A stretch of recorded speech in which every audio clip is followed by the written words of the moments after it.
Il fait tard chaud. Bonjour à tous et bienvenue dans cette nouvelle vidéo. Comme vous l'avez sans doute constaté, bien que nous ne soyons qu'au début du mois de juillet, il fait chaud. Et pour rester dans les régions arides du monde parconautique, il y a un pays dont on n'a pas vraiment parlé sur cette chaîne, mais qui pourtant est très populaire auprès des fans ces dernières années, c'est l'Espagne. L'Espagne est un pays de parc assez controversé, d'une part grâce à ses attractions mythiques avec Shambhala, Red Force ou plus récemment Batman Gotham City Escape à Parque Warner, mais d'un autre côté de par sa fréquentation mauvaise et ses opérations très médiocres. Et même si je n'ai pas encore eu la chance d'y aller, et encore je suis même pas sûr qu'on puisse appeler ça de la chance, je n'ai reçu malheureusement que des retours très mitigés des gros parcs de là-bas, ce qui me donne de moins en moins envie d'y aller, même s'il faudra que j'y aille un jour. Mais parmi les énormes cash machines là-bas, il y a comme dans tous les pays des petits parcs qui essayent de se démarquer et de faire la différence grâce à leur cadre naturel authentique, ainsi que leurs attractions qui sortent un peu du lot. C'est le cas par exemple de Isla Magica, situé en plein cœur de la ville de Séville, ou bien du parc dont on va parler plus en détail aujourd'hui, Terra Mítica, et son cadre montagneux incomparable dans les environs. Pour parler un peu plus en détail de Terra Mítica, c'est un petit parc ouvert en 2000 dans la province d'Alicante, ne comptant encore aujourd'hui qu'une vingtaine d'attractions, mais grâce à son cadre mêlant montagne et mer Méditerranée, se détache de ses concurrents directs pour proposer une évasion à chaque visite. De plus, ces zones thématiques étant principalement axées sur les différentes civilisations de l'Antiquité, le parc arrive à utiliser son terrain naturel comme un atout supplémentaire à sa thématisation artificielle. L'histoire de Terra Mítica commence au milieu des années 90 où la communauté valencienne souhaite ouvrir son propre parc d'attractions un peu à l'effigie de PortAventura qui avait déjà ouvert en 1995. Le but premier de ce parc était purement éducatif afin de permettre aux locaux et aux groupes scolaires venant visiter le parc d'en apprendre plus sur l'histoire du bassin méditerranéen et ses légendes, d'où est venue ensuite l'idée des zones thématiques sur l'Antiquité.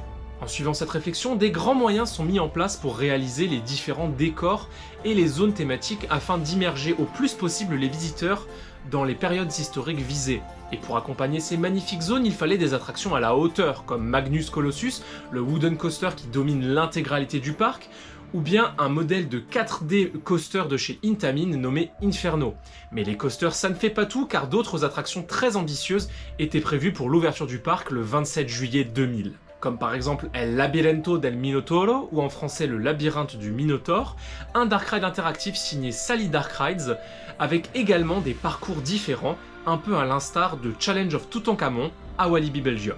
Ou bien El Misterio del Khéops, ou en français le mystère de Khéops, un spectacle de laser prenant place dans une immense pyramide, le tout accentué par des plateformes amovibles au sol permettant de faire bouger des décors et même les visiteurs au sein de la salle.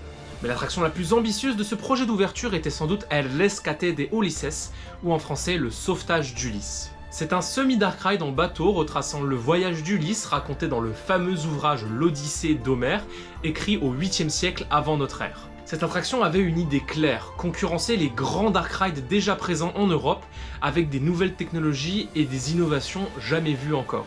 Mais malheureusement, lors de sa conception et de sa construction, elle a subi de nombreuses complications, tout comme toutes les autres attractions immersives du parc à l'ouverture d'ailleurs.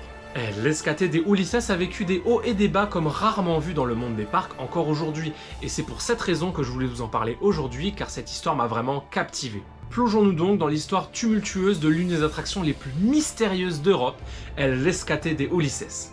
Générique.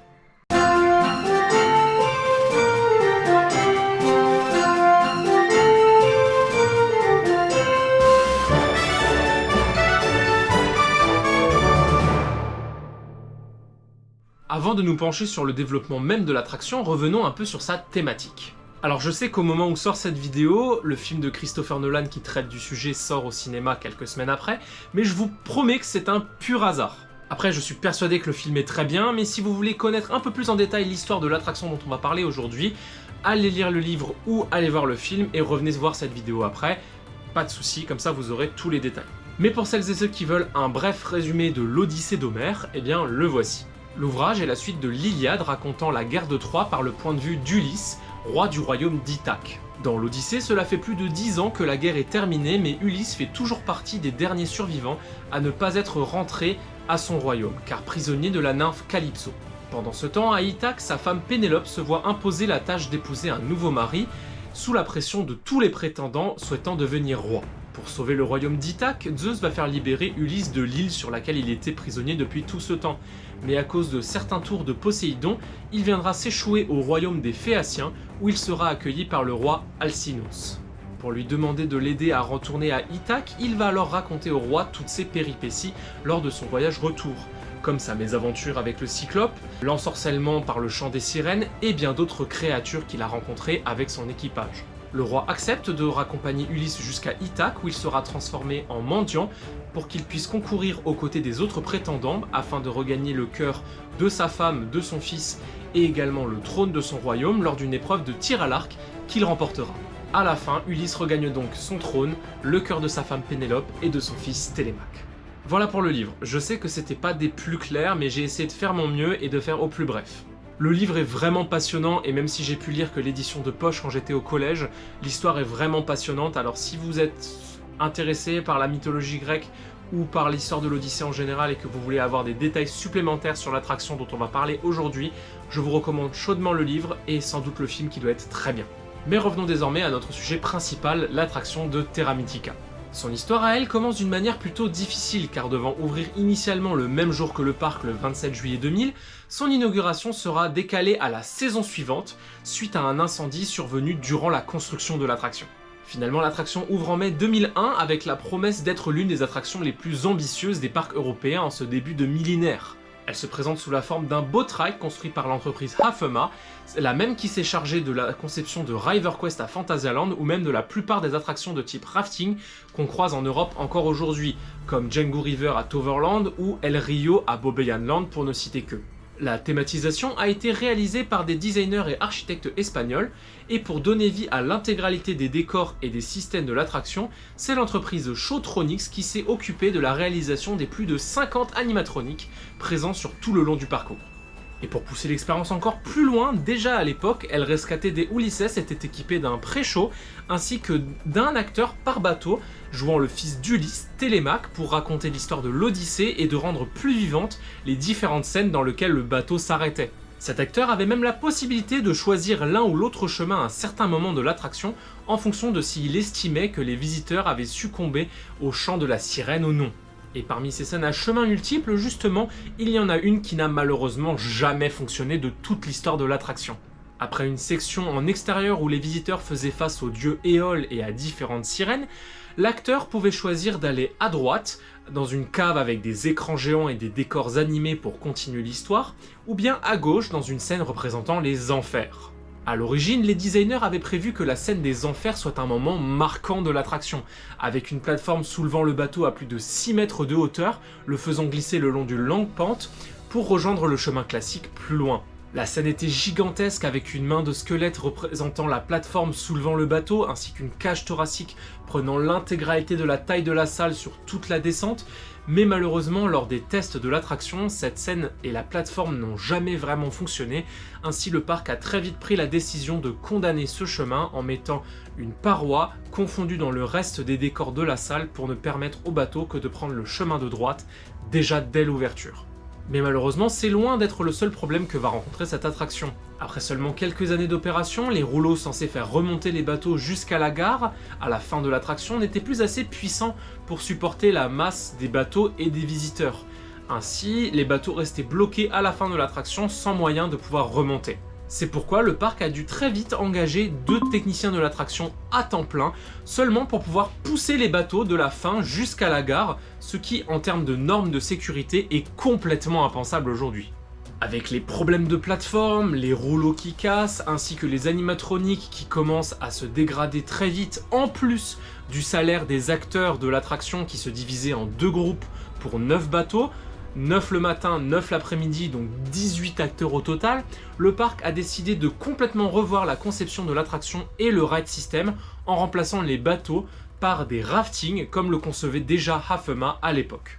Je n'ai malheureusement pas réussi à trouver l'année précise de remplacement des bateaux vers les raftings, mais je sais que ça a été fait quelques années seulement après l'ouverture de l'attraction, donc si vous avez des informations supplémentaires, n'hésitez pas à me le dire dans les commentaires, je suis toujours preneur.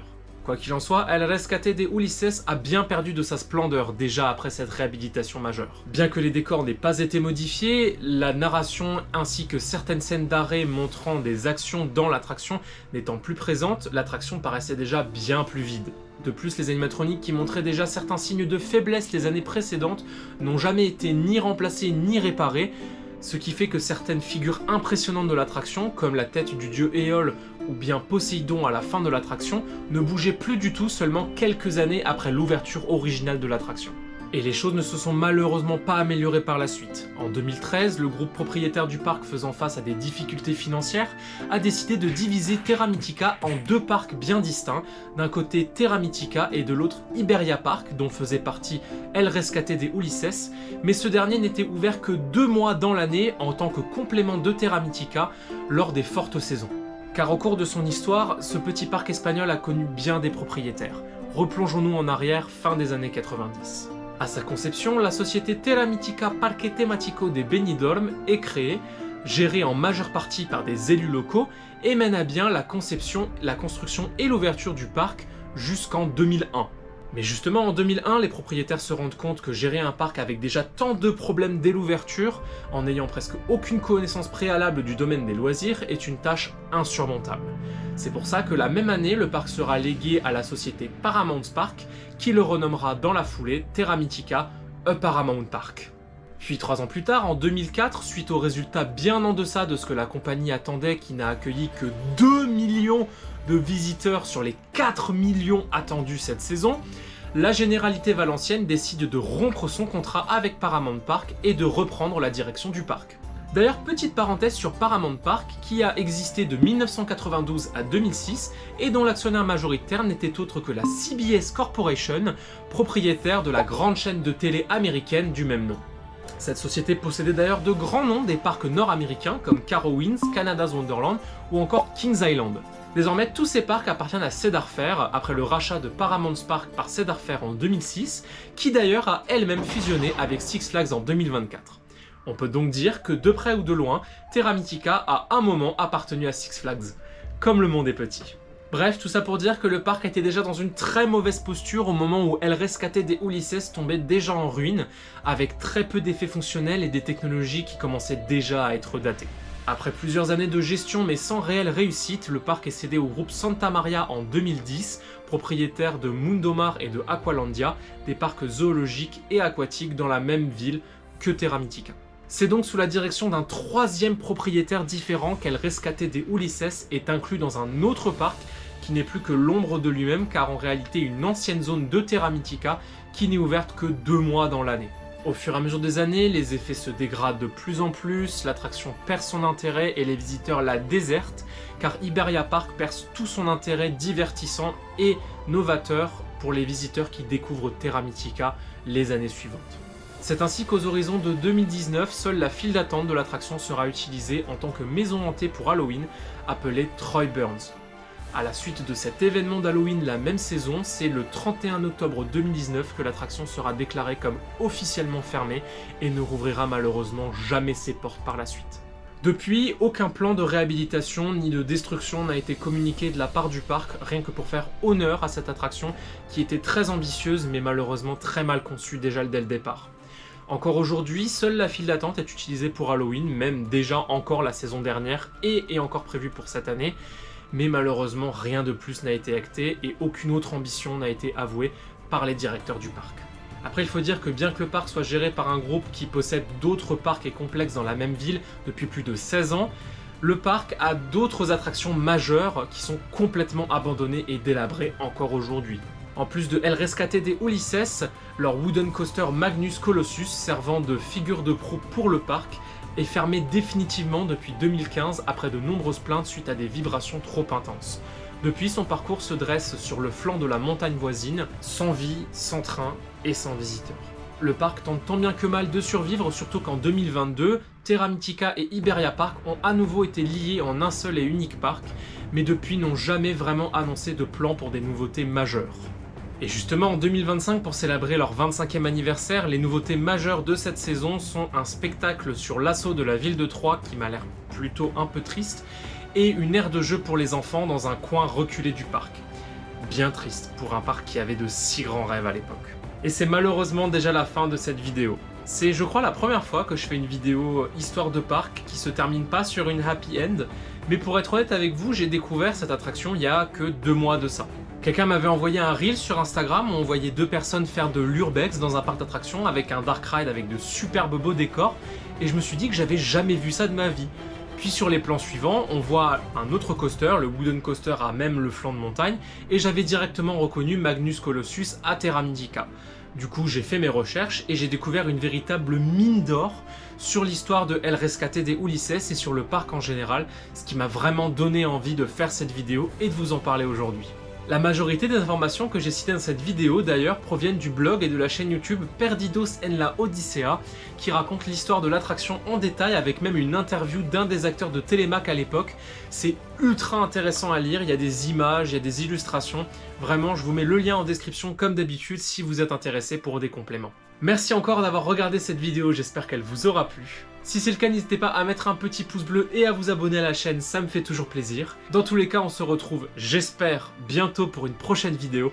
Et d'ici là, portez-vous bien. Salut à tous.